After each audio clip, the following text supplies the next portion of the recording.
Olá, olá, olá! Estamos aqui na série Artistas e Espiritualidade e estamos chegando ao nosso final. Esse é o nosso penúltimo vídeo dessa série. E aí eu queria trazer para vocês um artista muito especial, um artista que tem muito a ver com o meu trabalho. E eu quero convidar vocês a assistir esse vídeo até o fim. Eu sou a Lúcia Troina, professora de arte, arte-terapeuta, e utilizo a arte nos processos de despertar da consciência e transformação pessoal. Convido a todos vocês para assistir agora Ingo Swann. Bem, vamos falar um pouco da vida pessoal do Ingo Swann. Ele nasceu dia 14 de setembro de 1933 e faleceu dia 31 de janeiro de 2013. Ele nasceu no Colorado, nos Estados Unidos, e teve uma carreira e uma formação comum. Em 1955, ele graduou-se em Biologia e Artes Visuais pelo Colégio de Westminster, em Utah. E ele também serviu o exército dos Estados Unidos durante a Guerra na Coreia, que foi mais ou menos de 1950 a 1953. Quando ele tinha mais ou menos 35 anos, ele se mudou para os Estados Unidos para poder ser artista. Foi quando ele realmente se dedicou ao universo das artes, tá? Ele teve um relacionamento próximo e foi noivo da artista e autora Pauline Winslow, com quem ele colaborou alguns projetos literários. Mas há também fontes que nos digam que ele era uma pessoa homoafetiva e que não, na verdade, teve um relacionamento sério e assumido com alguém, tá? Então, o único registro que apareceu do Ingo é essa noiva mesmo.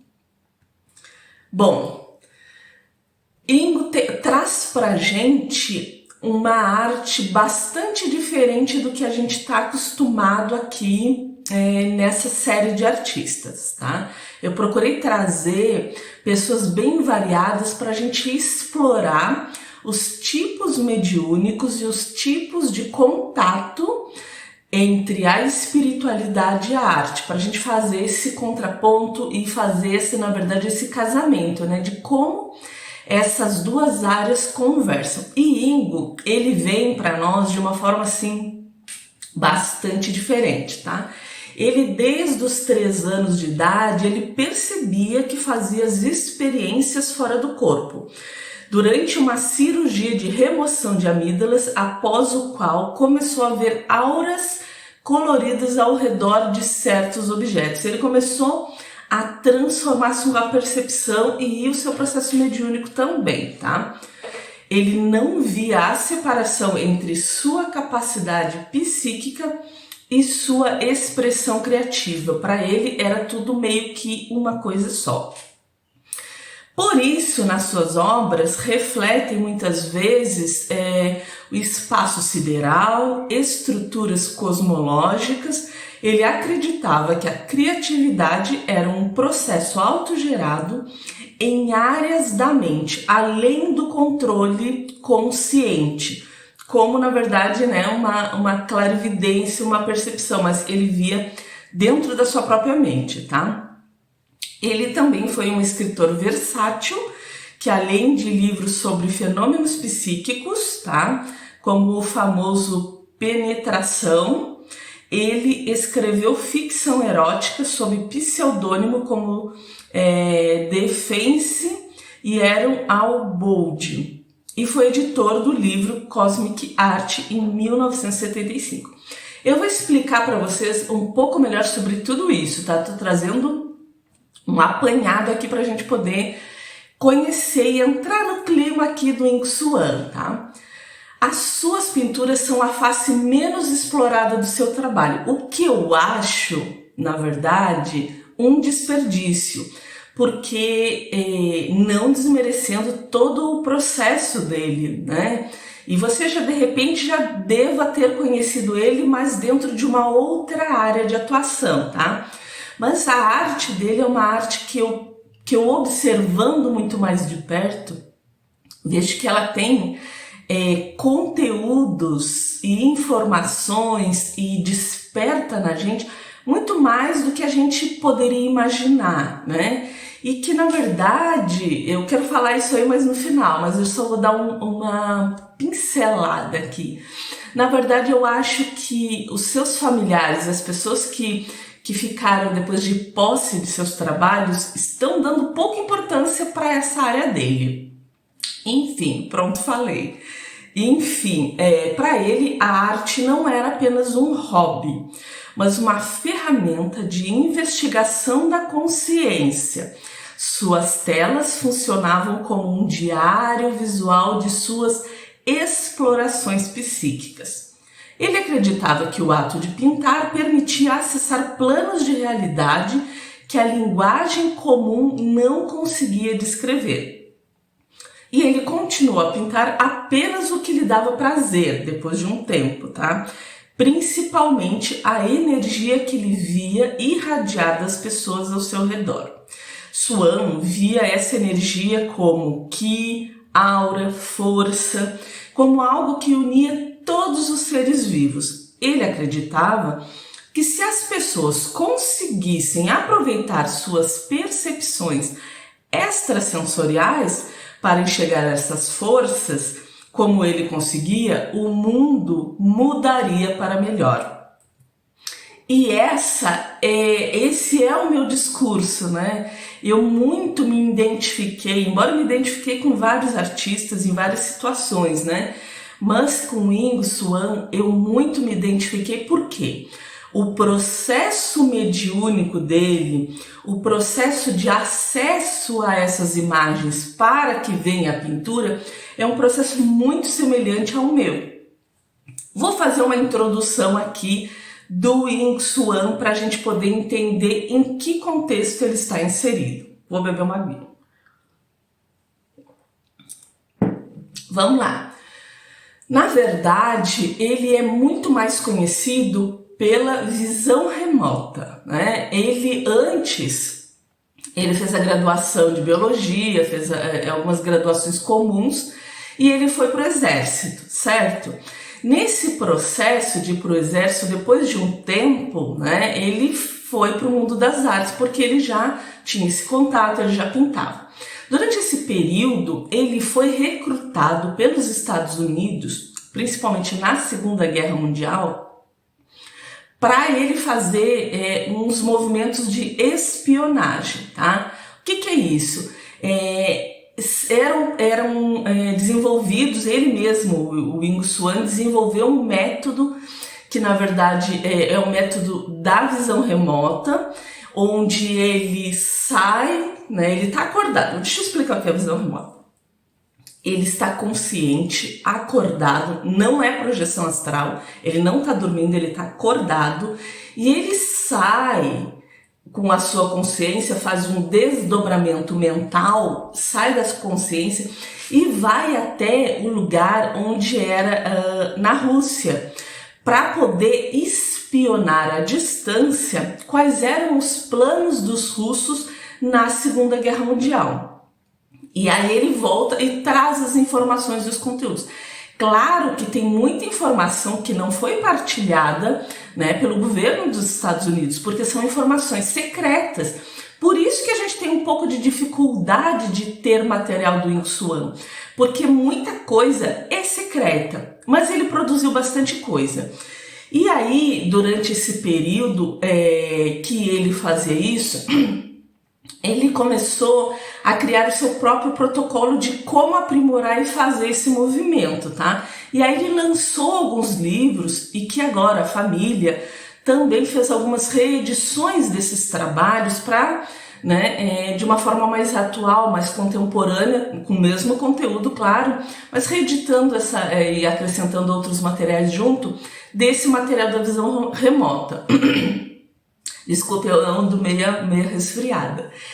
Bom, também em alguns momentos, em alguns lugares, pela parapsicologia, ele estudava bastante parapsicologia, ele contribuiu bastante para a parapsicologia embora ele não considerasse o seu trabalho como algo sendo espiritual, mediúnico, né? E sim um fenômeno anímico. E é um fenômeno anímico. Quando a gente sai de uma forma que a gente consegue ter o controle do nosso campo energético, ter o controle, né, dos nossos processos energéticos e anímicos, não é necessariamente mediúnico, é eu que tenho essa faculdade, né, de fazer essa atividade, essa experiência. Bem, vai ser mediúnico quando a interferência dos mentores, de outros seres espirituais nessa conexão. Aí passa a ser anímico mediúnico, tá? Mas enfim, o assunto não é esse. Algumas outras pessoas chamam de clarividência viajoura, tá? Que é a mesma coisa, é uma clarividência viajoura, por quê? Porque eu estou enxergando a imagem deste outro lugar, porém, ela não está vindo até mim, eu estou indo até ela, eu viajo até esses outros pontos. E aí está a minha conexão com o Ying Xuan. Quando eu realizo a pintura do mentor, que todo mundo gosta e que quer fazer e que não entende como que é o processo, é realizado a clarividência viajoura ou visão remota. No entanto, a gente pode fazer essa visão remota indo para outros pontos da Terra, né, lugares físicos, palpáveis, concretos, ou a gente pode fazer para outros planos e dimensões, né? Então pode ser em outros lugares. Eu, quando realizo a pintura do mentor, eu não tenho esse controle, não há essa intenção, quero ir em tal lugar, não há. Porém, quando antes, lá em 2018, eu treinava isso sem saber que tinha esse nome, sem conhecer, eu apenas sentava e fazia fazia a clarividência viajoura. Na verdade, eu tinha algumas intenções e eu fazia em lugares físicos mesmo, né? Eu acho que alguns já sabem aqui, quem me segue, que eu vim do Rio Grande do Sul, mas eu moro agora em São Paulo. E quando eu vim pra cá, eu sentia saudade das pessoas lá do Rio Grande do Sul, da minha família e tal. E eu fazia esse processo, eu saía daqui, ia lá, visitava minha mãe, minha irmã, e aí voltava e depois mandava mensagem perguntando: o que tá fazendo? Com que roupa você tá? Eu treinava sem saber que esse era o nome, né? Eu só fui a descobrir uns 2 anos atrás que, na verdade, isso era uma clarividência viajoura. Apenas fazia porque é algo natural e fácil para eu fazer. Porém, eu nunca fiz um estudo tão profundo que nem o Ying Xuan, que ele pega as coordenadas. Então, dentro do processo dele, há alguns momentos com coordenadas. Então, é dada a coordenada do objeto ou, né, o objeto físico, um objeto observável, e que ele fazia, né, esse movimento, esse transporte consciente, tá? Bom, espero que esteja ficando claro. Depois eu faço um vídeo só sobre clarividência viajoura e conto as histórias, as muitas histórias que eu tenho e que se confirmam depois a respeito disso. Bom, Ying Xuan fazia essa clarividência e ele era contratado do governo dos Estados Unidos para fazer esse processo de espionagem.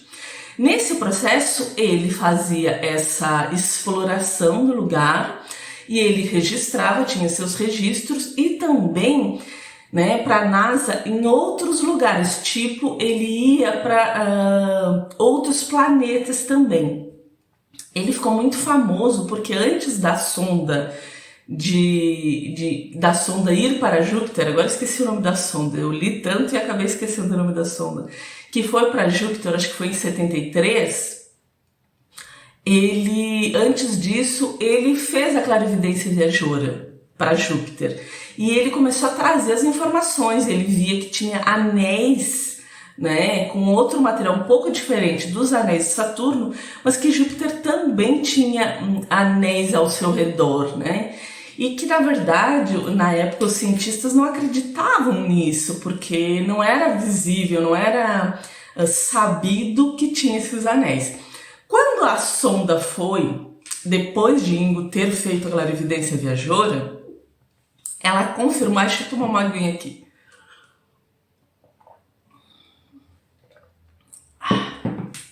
Ela confirmou que tinha esses anéis. E aí muito do que ele trouxe a sonda confirmou. Então houve essa credibilidade em seu trabalho. E aí ele começou a crescer cada vez mais, cada vez mais.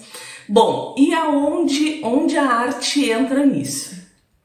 A arte vai entrar porque ele começou a fazer registros imagéticos, pinturas, desenhos das visões que ele tinha durante o processo de visão remota, da clarividência viajoura. Então, quando ele saía, ele enxergava e via como era o universo, como as coisas se comportavam do lado de fora, ele voltava e registrava isso em grandes telas. Ele queria que tivesse grandes telas para quê? Para que nós pudéssemos ser sugados, imersos, nos sentirmos dentro daquele universo, tá? E aí lembra muito as obras de Mark, lembra que ele queria a nossa total percepção? Então, em Swan tinha essa ideia parecida, tá? Porém, antes dele entrar nessa parte muito mais de pintura do universo, ele teve uma fase mais clássica, que foi nos anos 50, início dos anos 60. Então as obras dele eram mais tradicionais e focadas na figura humana e paisagens, desenvolvidas durante sua formação no curso de artes visuais. Suas pinturas dessa época demonstraram um domínio de anatomia e perspectiva e da luz naturalista, tá? Então ele já fazia esse estudo de luz e de percepção sensorial. As características desse tema, os retratos e anatomias, que são obras focadas na representação fiel do corpo humano, muitas vezes utilizando o modelo vivo. Paisagens do oeste americano, influenciado por suas origens no Colorado e estudos em Utah, ele pintava montanhas, cenários naturais, como uma paleta de cores mais terrosas e realistas. E estudos de velhos mestres. Como parte de sua formação, Swan dedicou-se a copiar e estudar as técnicas de iluminação do Renascimento e do Barroco, o que mais tarde influenciariam a formação como ele iluminava suas visões cósmicas. E para quem quer estudar luz e sombra, realmente Renascimento e Barroco são os períodos mais propícios para isso. Bom, então eu tenho aqui alguns títulos e obras conhecidas, tá? Para trazer para vocês. O que acontece? A gente não consegue ter acesso a essa arte mais primária dele, né? Porque o grande material das obras estão em seu ateliê. O único registro dessas obras que eu encontrei, embora eu fiquei um dia inteirinho pesquisando sobre ele, nos arquivos e tudo mais, é um vídeo que mostra o seu ateliê. É um vídeo de 2 minutos, quase 3 minutos, que está aqui no canal do YouTube e que mostra o seu ateliê, mas a gente não tem as imagens, a gente não tem um acervo, não há uma catalogação dessas imagens, tá? Existe tanto no site dele, fala um pouco da inspiração que ele teve, né, do que ele trazia, porém o que os seus herdeiros estão trazendo no site não está tão em ressonância com o que ele queria realmente, tá? Porque ele queria transcender essa parte da pura especulação, da puro experimento da visão remota, e sim, e a arte como um registro. Ele queria ir para além da arte como um registro. Porém, a gente só tem acesso no trabalho dele da arte como registro. Não há um aprofundamento de estudo estudo, não há um aprofundamento de trazer, de deixar mais claro para a gente poder pesquisar. Não precisa alguém trazer já pesquisado, mas da gente ter acesso a esse material mais estético, poético, né, do conteúdo em si do seu trabalho, tá? E aí a gente encontra muito sim sobre a visão remota, sobre seus livros, né? Mas eu sinto que há uma contenção da liberação das informações, tá? Ficou tão assim aquela coisa do secreto, do escuso, do escondido, né, de não liberar informações, que realmente os seus póstumos, né, as pessoas que estão cuidando do seu material, estão guardando tanto aquilo, né? E eu não estou falando nem da parte de registro das experiências da visão remota, do que ele enxergou ou não sobre a Segunda Guerra, mas sim no material de pintura dele enquanto CPF, dele enquanto pessoa, né, da sua vida particular, da sua vida como artista. Essa vida como artista que eu vejo que tem uma riqueza, não está sendo olhado para isso. Isso me deixou profundamente decepcionada. Enfim, grande do material, da quantidade de material foi doado para a Universidade da Geórgia, tá? E eu entrei, passei, né, grande parte da manhã e da tarde também entrando só nos registros dos arquivos da Faculdade da Geórgia, porém não se encontra muita coisa. Lá também não é algo muito organizado, embora tenha 200 caixas de material, né, tem toda essa parte pictórica dele, enfim, não foi possível aprofundar e ter as imagens, né, que nem eu consegui de outros aqui e tudo mais, dele eu não consegui, tá? Que é decepcionante, né, para todos nós.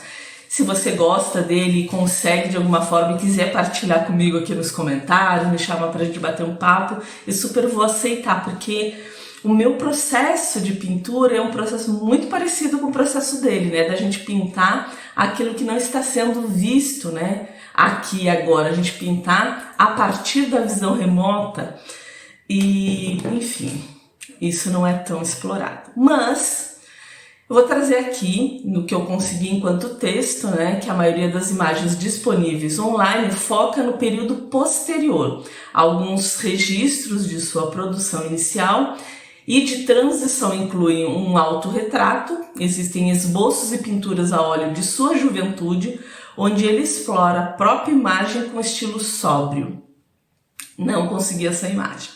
E também o deserto, que é uma série de estudos de paisagens áridas que refletem sua vida em Utah. Também não consegui essas imagens. E aí tem ilustrações para a ONU, né, Organização das Nações Unidas, durante seu período de trabalho nas Nações Unidas, que foi de 1956 a 1968. Desculpa, foi pós-Segunda Guerra Mundial, né? Ele produziu seus trabalhos, gráficos e ilustrações que ainda mantinham caráter técnico e figurativo, antes de sua ruptura total para o estilo visionário. A gente falou bastante aqui com Alex Grey sobre a arte visionária, né? E era bem o que em Swan ele traz para a gente perceber. Então eu sinto muito, não tenho imagens dessa. E mesmo da época áurea dele, é meio difícil da gente identificar, porque não tem nome nas imagens, não tem ano de produção, enfim. Vamos seguir com o que nós temos. E aí a gente tem a fase da arte cósmica, que é no período dos anos 70 do projeto Stargate, que é o que eu falei para vocês. Nos anos 70 o projeto ainda estava em suas fases iniciais, tá? Então no início de 1972 a 75, Swan foi o primeiro sujeito de teste principal no Instituto de Pesquisa de Stanford, trabalhando com os físicos Harold Putfo e Russell Targ. Para nomes eu sou péssima. A arte como linguagem. Nesse instituto de pesquisa, ele desenvolveu, como eu falei para vocês, o protocolo da visão remota coordenada. Ou seja, ele já fazia a visão remota, né, como experiência, como fenômeno. E aí coordenada porque começou a ter endereço, então davam as coordenadas para ele e ele ia naquele lugar em que as coordenadas estavam, né? Então ele percebeu que a mente subconsciente capta dados em forma de formas, cores e texturas antes que o intelecto consiga nomear o objeto. Percebendo isso, ele começou a criar. Tem aqui na internet, né? E eu até fiz alguns testes com uma amiga a respeito desse protocolo. Começou a criar perguntas, né? E sugestões observáveis para que a gente, quando faça a visão remota, né? Ir atrás dessas perguntas, não necessariamente do objeto, mas a gente começa a buscar que cores que tem, que temperatura, que forma, né? Quais são as sensações que eu tenho perto desse objeto. E nesse movimento de texturas, tá? Já li aqui. Suas pinturas dos anos 70 são essencialmente a aplicação artística desse protocolo. Capturar a essência energética de um local ou ideia antes da interpretação lógica. Sabe para mim o que passa a sensação? Um dia eu ainda quero fazer um vídeo só sobre a visão remota, tá? Eu estou pesquisando bem profundamente conteúdos técnicos para que eu possa... conteúdos técnicos, desculpa, mas um embasamento teórico para que eu possa trazer isso aqui assim e comprovar a minha teoria, tá?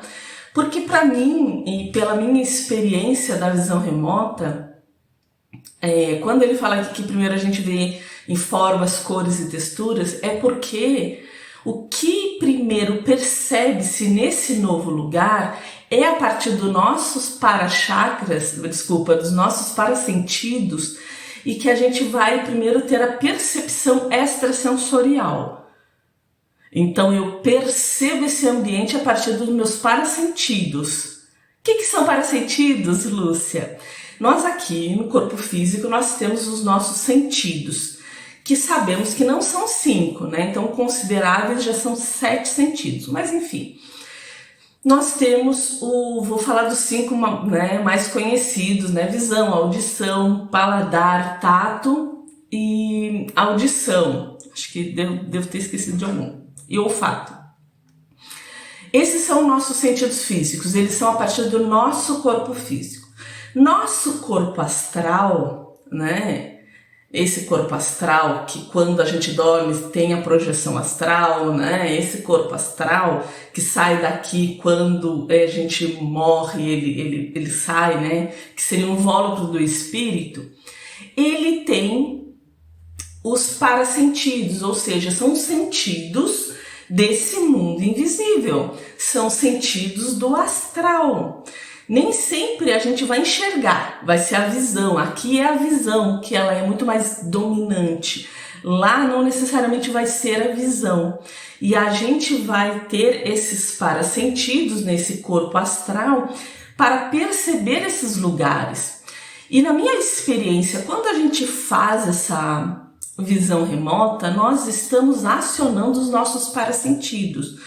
E aí nós estamos percebendo as coisas também. Eu percebo, eu sinto cheiro, eu sinto a textura, as pedrinhas da areia da praia nos meus pés, eu sinto calor, eu sinto o frescor no meio da mata, né? Eu sinto entupir o meu nariz etérico da umidade que tem no meio das matas, mas não no meu corpo físico aqui, e sim no meu corpo astral. Então os meus parasentidos, eles estão captando todas as informações. Não é o físico, porque o físico está aqui no meu escritório, está aqui no lugar onde eu realizo, né, esse atendimento mas os meus parassentidos, eles captam essas outras informações. Vou fazer um vídeo. Se você quer que eu faça um vídeo exclusivo sobre isso, escreve aqui nos comentários. Bom, então é por isso que a gente tem essa percepção um tanto maior, tá? Suas pinturas dos anos 70 são essencialmente aplicações artísticas desse protocolo. Acho que eu já li isso, né? Antes da interpretação lógica. Pois agora eu lembro que li. Então, nesse movimento de percepção dos parassentidos, quando vem para o cérebro físico e que começamos o nosso processo neurológico, que a gente começa a botar a lógica, que aí vem o pensamento lógico, ou seja, a organização daquilo e a interpretação. É o nosso pensamento lógico que vai decodificar essa informação tanto dos sentidos na terceira dimensão, quanto dos parassentidos em outras dimensões, tá? Ou até na terceira dimensão, mas em outro lugar. Então, depois, quando chega no cérebro, é que acontece a mágica da lógica, tá? Enfim, eu tô rindo aqui porque explicar isso, por isso que eu nunca falei muito sobre isso, porque explicar uma experiência em que às vezes a gente não tem nem tanto repertório de palavras, é um tanto desafiante, digamos assim. E aí, em 1973, a parte mais famosa dele, como eu falei para vocês, é a visão de Júpiter. Eu tinha falado tudo isso antes, né, porque eu não consegui esperar aqui meus slides. Mas enfim, antes da sonda, aqui ó, Pioneer 10 chegar a Júpiter, Swan realizou uma sessão de visão remota focada no planeta. Ele desenhou e escreveu um anel ao redor de Júpiter. Na época, os cientistas riram, né? Acharam que não é. E depois, quando a sonda confirmou a existência desse anel, a reputação de Swan decolou. Suas pinturas dessa época frequentemente exploravam essa perspectiva dos impossíveis do espaço sideral, vista de ângulos que nenhum humano havia ocupado fisicamente. E assim, houve um período das minhas visões remotas que eram para o espaço, digamos assim, em que eu conseguia ver tudo assim. Quando eu vi as imagens do Swan, assim, é assim que eu enxergo, é assim que eu vejo, é muito real. A minha última visão remota, a partir do atendimento da pintura do mentor, foi aqui para a Terra, tá? Foi aqui num lugar, num país daqui, numa cidade, e depois eu peguei todas as informações que eu tinha e fui pesquisar se realmente aquilo era existencial, se existia mesmo, e existia. Tudo que eu vi ali, depois eu vi nas fotografias desse lugar. Ai, é maravilhoso, gente, é maravilhoso. Bom, e aí o período da fase da arte cósmica, né, Cosmic Art, em 1975, nessa fase Swan abandonou as paisagens terrestres e mergulhou no que ele chamava de realismo de outros mundos. Bem, começou a pintar estruturas que pareciam sólidas e transparentes ao mesmo tempo, tentando representar como a matéria aparece para alguém em estados de visão expandida. Aí ele lançou em 75 esse livro Cosmic Art, organizado e publicado para ele, como um livro de manifesto que argumentava que a arte tradicional estava morta por ser puramente materialista. Para ele, a nova arte deveria ser psicossomática, capaz de alterar o estado de consciência de quem a observa. E eu concordo plenamente. Quando eu comecei a pintar os mentores, as pessoas perguntavam assim, para que pintar, né? Faz a visão, traz a mensagem do mentor. Porque a pintura do mentor, eu vou encontrar o mentor da pessoa. E aí eu descrevo esse encontro, essa experiência, passo a mensagem que ele tem e volto e pinto o mentor, né? E as pessoas não davam muita importância, e talvez até hoje não deem muita importância para a imagem do mentor, né? Mas a imagem, ela possui vibrações sutis, códigos imagéticos, cores, né? Para alterar esse estado de consciência de quem observa. É uma chave a esse portal. E eu falo isso para as pessoas, alguns colocam na gavetinha e deixam. E tá tudo certo, né? Cada um no seu tempo. E ele começou também a trazer a geometria sagrada quando ele começa a usar mandalas ocultas em suas composições e fluxos de energia, vetores de luz, que conectavam a figura humana aos cosmos. E agora eu mostro aqui para vocês a capa do livro, né, do Cosmic Art de 1975, para vocês poderem observarem essa imagem aqui. Já na capa tem o trabalho dele também, né? Então tem um tanto de que a gente percebe de linhas, tem perspectiva, tem transparência, né? As cores e tudo mais ali, tem um universo de informações. E aí, deixa eu trazer aqui para vocês, me perdi aqui nos meus slides. As características marcantes, perspectiva de fora, ele raramente pintava do ponto de vista de quem está na Terra. A perspectiva é sempre do espaço ou de uma dimensão superior. A luz estruturada não é apenas um reflexo, ela tem corpo e forma geométrica, triângulos e raios definidos, né? Se a gente observa essa imagem aqui da capa desse livro. E o vazio ativo, que é o espaço escuro entre estrelas, e ele nunca é vazio nas pinturas dele, é preenchido com texturas finas que representam o éter ou campos de consciência. Deixa eu tirar aqui, porque não está aparecendo para mim as imagens aqui. E eu quero agora mostrar para vocês algumas imagens, tá? Tá carregando aqui no meu PowerPoint as imagens, acho que ficaram um pouco pesadas. Mas enfim, eu estou mostrando aqui para vocês, algumas vai ter nome, outras não. Então a gente percebe, né, que tem esse cunho profundo, né? Então tem um tanto de azul, a gente consegue ver pontinhos brancos, né? Nessa primeira imagem aqui tem azul, tem como se fosse um céu, como se fosse a parte física. Depois essa outra aqui que parece tipo um meio de um tornado, né? Ela tem esse núcleo, que é o centro do Sol de 1975. Essa tem nome e data. E ele tem vários pontinhos ali, né? Representando esse éter dele. Depois nós temos a descamação cósmica, que parece um ovo, né? E dentro, no interior desse ovo, tem todo o universo, depois tem as pedras ali. Essa outra imagem aqui também com pedras e algo flutuando dentro de um outro lugar, de uma outra atmosfera. Essa outra aqui de baixo também, nós temos também esses raios de luz mostrando como são alguns movimentos do universo cósmico. E essa aqui em tons de rosa, embora eu encontrei com a variação de cores, tá?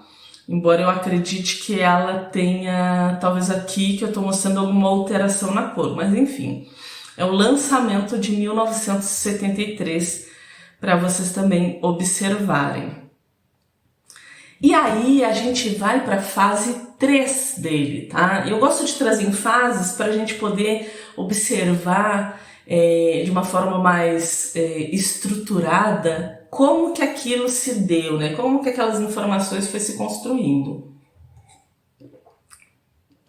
Bom,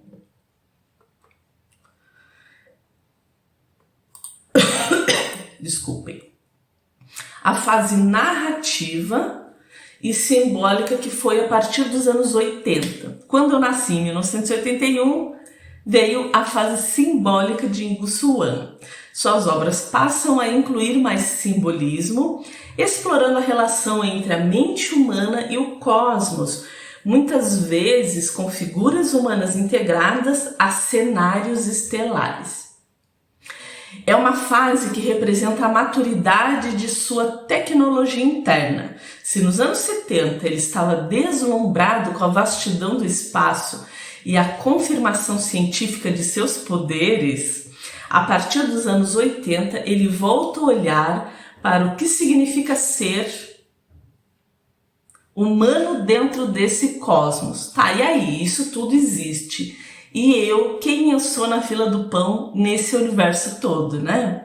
E nessa época, então, Swan já era uma lenda e muitas de suas telas foram criadas sob encomenda para figuras proeminentes da comunidade de inteligência e entusiastas do potencial humano. Por isso, tem muitas imagens que a gente nem sabe que existe, porque estão, né, em acervos particulares e que essas pessoas não mostram, né? E que é uma pena, mas tudo bem. Então, nessa fase, figuras humanas deixam de ser apenas observadores e passam a ser o próprio cenário. Swan começa a pintar o corpo humano não como carne, mas como um processador de informações cósmicas. Então tem essa pegada dos sentidos, dos parassentidos, né? Dessa captura de energia, tá? Dessa captura de energia. E nenhum outro artista que a gente viu aqui tinha esse movimento igual ao dele, da percepção, assim, de fazer essa viagem.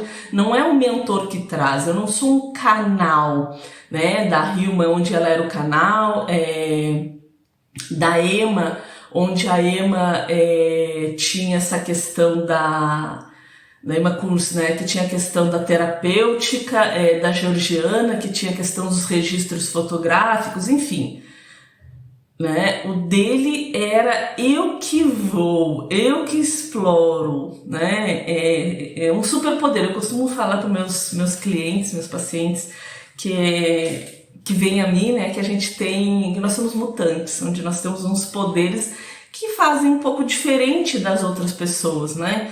E que durante muito tempo eu olhava isso de uma forma...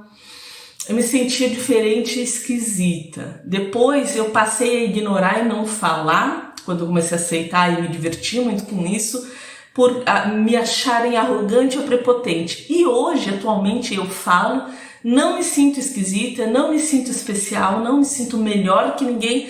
Eu apenas faço e apenas treino bastante. Precisa de bastante treino, não para começar a fazer, mas para entender como se faz, o que já se faz, né? E que cada um dentro daquilo que do seu superpoder, compreender como ele funciona para poder se apropriar da melhor forma desse superpoder. E que não necessariamente precisa ser um superpoder anímico, né? Pode ser um superpoder da matéria mesmo, né? Mas para a gente poder saber utilizar aquilo da melhor forma e para o nosso bem e para o bem da humanidade, né? Eu acho que é isso o mais importante. E foi isso que Ingo Swan começou a perceber que, tá, eu faço isso, eu estou trazendo as imagens como registro, mas como eu posso ir para um outro nível, né? Eu quero que isso me ajude a ser uma pessoa melhor e quero poder fazer com que as pessoas que entrem em contato com essas imagens, com essas pinturas, com essas mensagens pictóricas, que elas também se tornem melhores, se aceitem, se explorem, né? Bom, ele pintava sistemas nervosos que se estendem para fora do corpo, conectando-se às constelações. O simbolismo da mente surge a partir da representação do cérebro ou da glândula pineal, fundindo-se com o centro das galáxias. É uma tentativa visual de dizer que o macrocosmos está dentro do microcosmos, onde a gente está tudo interligado, né? E aí eu trago aqui para vocês essas duas imagens que vocês podem perceber. Estão carregando aqui para mim aqui. Hoje as imagens não estão funcionando, estou gravando em Mercúrio retrógrado e é assim que acontece mesmo. Então tem essas duas imagens, essa outra aqui eu acho muito bonita, né? Então as duas trazem a presença de figura humana. A gente percebe que há muito mais uma geometria sagrada, há mais formas, né? Não sinuosas, não algo mais abstrato, algo mais de forma, né, estrutural mesmo nas imagens que ele está trazendo, tá? Então, estou apresentando aqui essa outra para vocês também poderem observar. E aí eu trago aqui para vocês, deixa eu ver aqui se aparece, essas outras imagens eu vou trazer, que eu não sei de que período, embora essa terceira fase, as figuras humanas deixam de ser apenas observadoras, né, e passam a ser o próprio cenário. Aqui eu trago para vocês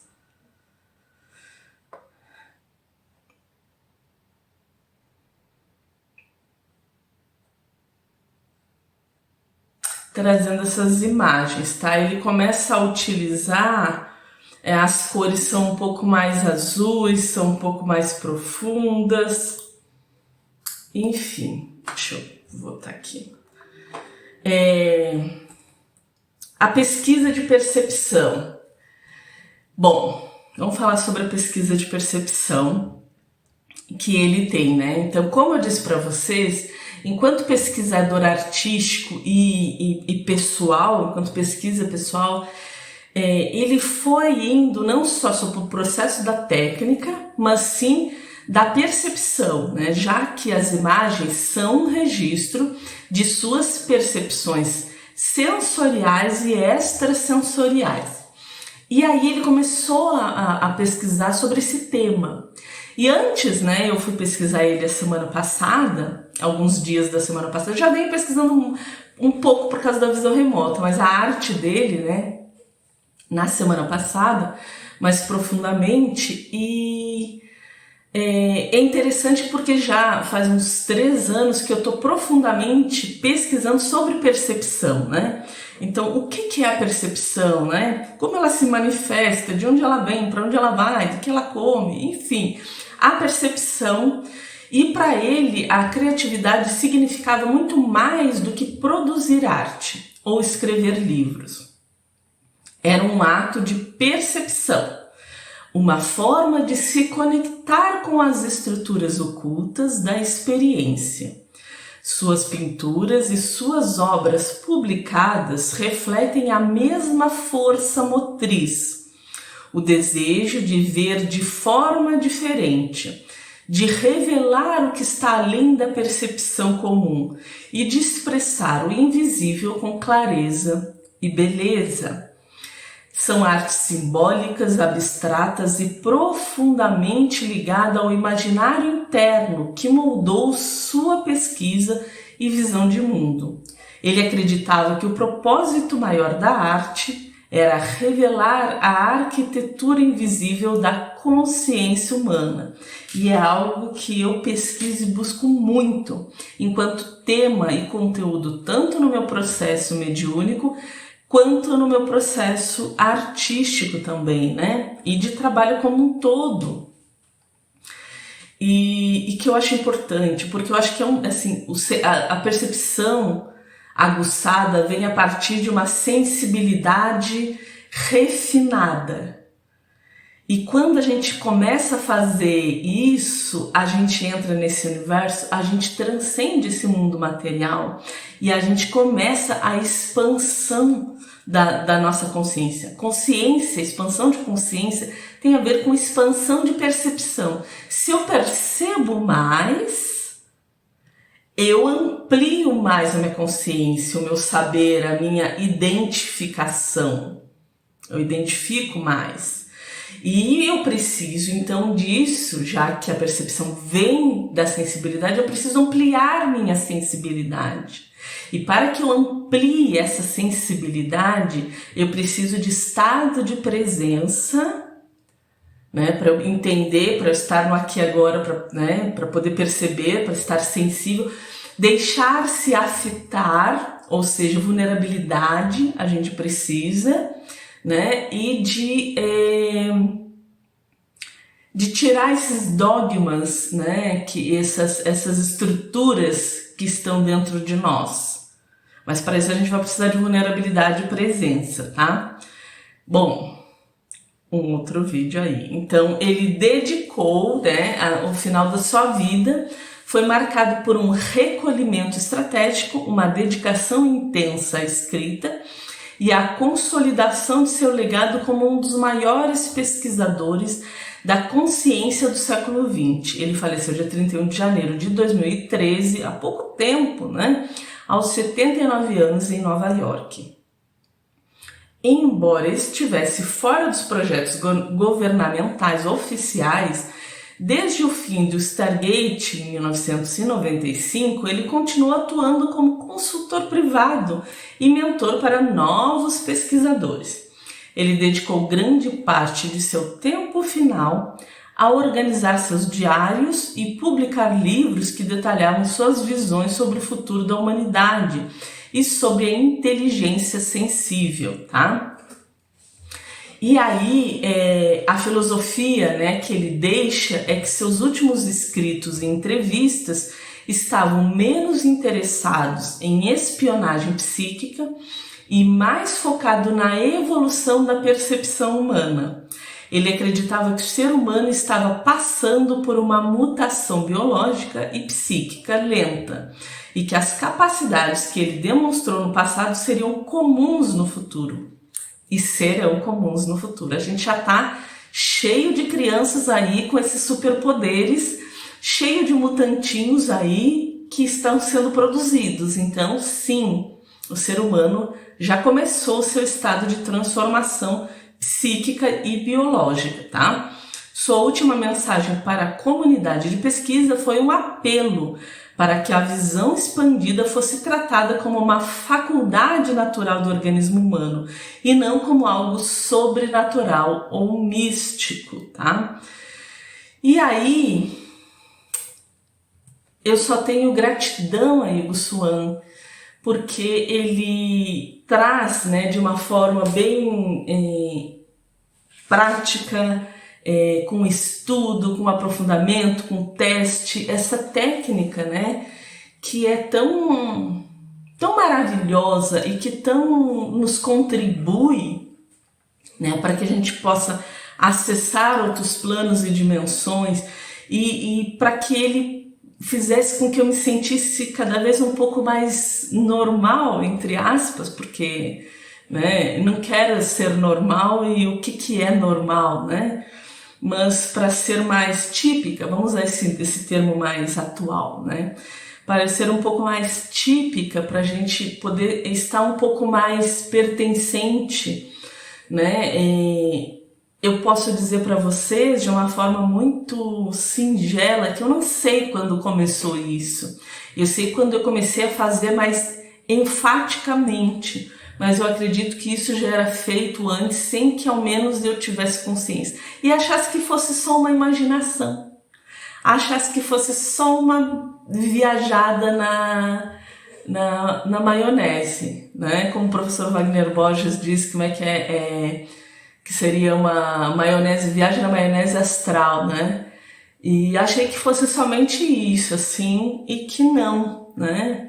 E que isso tem uma função e que pode ser usado de uma forma muito bonita para trazer, né, esse mundo do invisível, né, para a gente poder observar. E ele começou a se dedicar a isso, que ele começou a perceber que tinha muito mais. E aí vem meu pedido, né? Espero que um dia se um dia chegasse na família dele, seria maravilhoso. Mas vem o meu pedido de que eles organizem isso melhor e que eles disponibilizem um fácil acesso para a gente que quer continuar essa pesquisa da percepção, na inteligência de percepção. Porque tem muito mais a se pesquisar, tem muito mais para ser dito além daquilo que Hugo Swan já disse para nós, né? E para a gente poder avançar em sua pesquisa e não precisar começar do zero, mas sim para partir, né? Para a gente poder ter tempo de avançar. E eu seria uma super candidata a poder acessar esses registros. Há uma bolsa na faculdade da Geórgia, a cada 2 anos ou 3 anos é disponibilizado para uma pessoa ter acesso durante, eu acho que no mínimo uma semana, aos arquivos e poder realizar uma pesquisa a respeito do trabalho dele ou que tenha a ver com o trabalho dele. Para mim, não seria sobre a visão remota, seria sobre essa percepção da inteligência, que eu acho que tem pouco conteúdo, né? É algo que eu estou me dedicando muito a fazer, é algo que eu quero começar a falar bastante a partir de agora, sobre essa percepção da inteligência, sobre as sensibilidades sensoriais e parasensoriais e dessas outras faculdades que os humaninhos, pequenininhos, crianças estão trazendo e nascendo e que muitas pessoas não estão sabendo lidar com isso, né? E para aqueles que já são adultos, né, e que já são talvez pós-adultos, que a gente tenha um pouco de resposta, né? A minha busca dentro das minhas pesquisas são pesquisas teóricas, com livros, com artigos, com fundamento, com metodologias. Elas são pesquisas que buscam saber mais sobre o que não é dito e palpável, sobre todo o universo sensível e como ele se comunica e se manifesta com a gente, né? Como que a gente consegue dialogar, né, com essas com os nossos fatores extrasensoriais, né? Quando a gente consegue fazer isso, e aí, né? E aí, como a gente lida com isso? Como a gente convive no dia a dia? Que nem eu moro em São Paulo, numa grande metrópole, com buzina, com barulho, com indiferença. Como se vive tendo essas características, né? E é sobre isso. Eu acho que isso precisa ser dito, por mais que às vezes pareça até óbvio, mas não é. Não é. E eu quero levantar e levanto essa bandeira já há muito tempo. E quem tá comigo, simbora, assim, porque eu acho extremamente precioso, preciso, urgente a gente vê pelas escolas, a gente vê pelos institutos de saúde mental, a gente vê pela sociedade, pelas famílias, que esse é um assunto importante, às vezes fundamental, às vezes originário de muitos outros desequilíbrios e que não está sendo olhado. E às vezes é ali, o óbvio precisa ser olhado, sabe? É isso. Então, peço desculpas mesmo, de não poder aprofundar aqui muito mais na obra dele, mas vou continuar pesquisando sim, para poder trazer muito mais a respeito disso e dessa contribuição que ele tem para nós, tá? Agradeço vocês terem estado até aqui. Se gostou, curte, comente, compartilhe, envie para amigos, chame a galera, né, para poder assistir sobre isso. Sempre tem aqui nos meus vídeos um pouco do conteúdo, um pouco da minha experiência, né? Sempre eu vou dialogar para trazer causa para vocês, para trazer sustentabilidade da prática e um pouco de humor, né? Porque às vezes parece ser tão chato esses assuntos e a gente pode trazer de forma leve, né? Brincar um pouco com esses assuntos que às vezes parece tão pedante, tão maçante, né? Embora eu acho que a arte não é maçante, mas tem gente que acha e tal, muito culto, né? E que a gente, para tirar esse estigma de que filósofos, seres pensantes, críticos e estudiosos, né, são chatos. A gente pode ser tudo isso e se divertir ao mesmo tempo. E é isso, tá? Então, muito obrigada, muito obrigada. A gente vai para o último vídeo semana que vem, que está assim, ó, que eu pretendo fechar com chave de ouro essa primeira série desses 10 artistas topzera. Um beijo e até a próxima.